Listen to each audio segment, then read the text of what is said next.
Price lord. ದೇವರ ಅತಿ ಪರಿಶುದ್ಧ ನಾಮಕ್ಕೆ ಸ್ತೋತ್ರವಾಗಲಿ. ಮತ್ತೊಂದು ದಿನವನ್ನು ಕಾಣುವಂತೆ ದೇವರು ನಮಗೆ ಸಹಾಯ ಮಾಡಿದ್ದಕ್ಕಾಗಿ ಸ್ತೋತ್ರ. ಆತನು ಮಾಡಿದೆಲ್ಲ ಉಪಕಾರಗಳಿಗಾಗಿ, ಎಲ್ಲ ಆಶೀರ್ವಾದಗಳಿಗಾಗಿ ದೇವರಿಗೆ ಸ್ತೋತ್ರವನ್ನು, ಮಹಿಮೆಯನ್ನು ಸಲ್ಲಿಸ್ತಾ ಇದ್ದೇನೆ. ಇಂದಿನ ವೇದ ಅಧ್ಯಯನಕ್ಕಾಗಿ ಒಂದು ವಾಕ್ಯವನ್ನು ಓದಿಕೊಳ್ಳೋಣ. 23ನೇ ಕೀರ್ತನೆ 6ನೇ ವಾಕ್ಯ. ನಿಶ್ಚಯವಾಗಿ ನನ್ನ ಜೀವಮಾನದಲ್ಲೆಲ್ಲ ಶುಭವೂ ಕೃಪೆಯು ನನ್ನನ್ನು ಹಿಂಬಾಲಿಸುವವು. ನಾನು ಸದಾಕಾಲವು ಯೆಹೋವನ ಮಂದಿರದಲ್ಲಿ ವಾಸಿಸುವೆನು. ಕೀರ್ತನೆಗಾರನಾದ ದಾವೀದನು ಸ್ವತಃ ಒಬ್ಬ ಕುರುಬನಾಗಿದ್ದುಕೊಂಡು ಕುರಿಗಳನ್ನು ಮೇಯಿಸ್ತಾ ಇದ್ದಂಥ ಸಮಯದಲ್ಲಿ ದೇವರು ಅವನನ್ನು ಇಸ್ರಾಯೇಲರನ್ನು ಆಳುವುದಕ್ಕಾಗಿ ರಾಜನಾಗಿ ಆರಿಸ್ಕೊಳ್ತಾನೆ.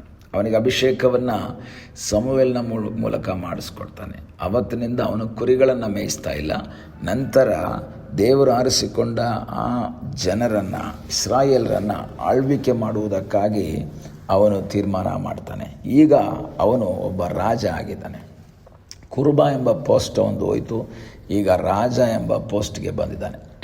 ಕುರಿಗಳು ಮಾತ್ರ ಜೀವವಿಲ್ಲದಂತಹ ಮೂಕ ಪ್ರಾಣಿಯಾದಂತಹ ಕುರಿಗಳನ್ನು ನೋಡ್ಕೊಳ್ತಾ ಇದ್ದ, ಈಗ ನರಪ್ರಾಣಿಗಳನ್ನು ನೋಡ್ಕೊಳ್ಳುವಂಥ ಒಂದು ಉತ್ತಮ ಜವಾಬ್ದಾರಿಗೆ ಅವನೀಗ ಬಂದಿದ್ದಾನೆ.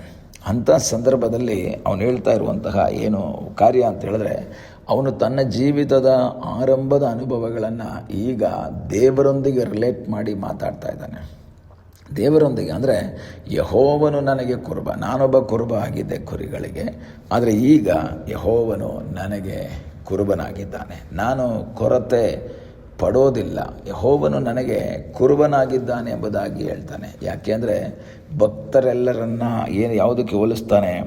ಕುರಿಗಳಿಗೆ ಹೋಲಿಸ್ತಾನೆ. ಹೆಡ್ಡಿಂಗಲ್ಲಿ ಓದ್ತೀವಿ, ಭಕ್ತರೆಂಬ ಕುರಿಗಳಿಗೆ ಯೆಹೋವನು ಒಳ್ಳೆಯ ಕುರುಬನು.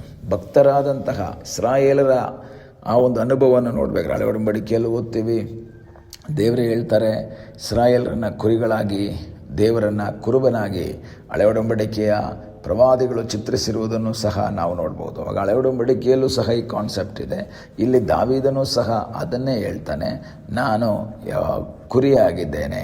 ನಾನೊಬ್ಬ ರಾಜ ಆಗಿರ್ಬೋದು, ಆದರೆ ದೇವರ ಮುಂದೆ ಬಂದಾಗ ನಾನೊಬ್ಬ ಕುರಿ.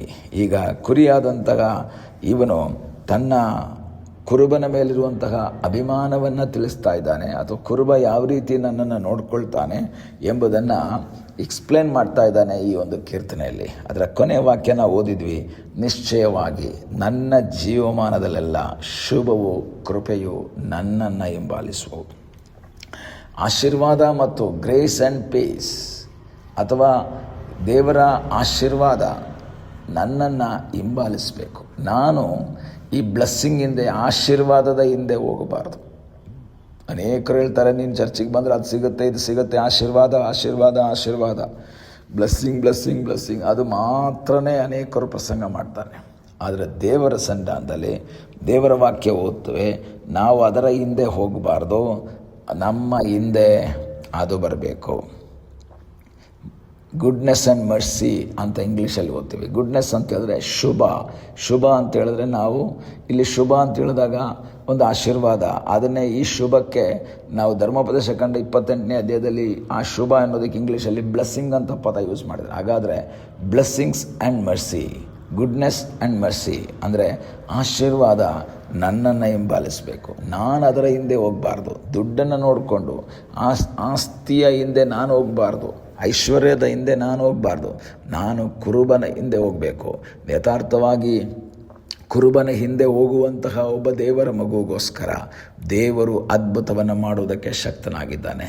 ಯಾರು ಕುರುಬನ ಹಿಂದೆ ಹೋಗ್ತಾರೋ ಆ ಕುರುಬನಿಗೆ ಗೊತ್ತು, ಈ ಕುರಿಗೆ ಏನು ಕೊಡಬೇಕು, ಎಷ್ಟು ಕೊಡಬೇಕು, ಯಾವಾಗ ಕೊಡಬೇಕು, ಎಲ್ಲಿ ಕೊಡಬೇಕು, ಇದೆಲ್ಲ ಆ ಕುರುಬನಿಗೆ ಗೊತ್ತಿದೆ. ಈ ಬೆಳಗ್ಗೆ ವಾಕ್ಯವನ್ನು ಕೇಳುವಂತಹ ದೇವರ ಮಗುವೆ, ನಿನ್ನ ಜೀವಿತದಲ್ಲಿ ನಿನಗೆ ಸಹಾಯ ಮಾಡುವ ಸರ್ವಶಕ್ತನಾದ ಒಬ್ಬ ದೇವರಿದ್ದಾನೆ. ಅದ್ಭುತವನ್ನು ಮಾಡುವ ಸರ್ವಶಕ್ತನಾದ ಒಬ್ಬ ದೇವರಿದ್ದಾನೆ. ನಿನ್ನ ಜೀವಿತದ ಕೊರತೆಗಳಲ್ಲಿ, ನಿನ್ನ ಜೀವಿತದ ಅವಶ್ಯಕತೆಗಳಲ್ಲಿ ನಿನಗೆ ಸಹಾಯ ಮಾಡುವ ಸರ್ವಶಕ್ತನಾದ ಒಬ್ಬ ದೇವರಿದ್ದಾನೆ.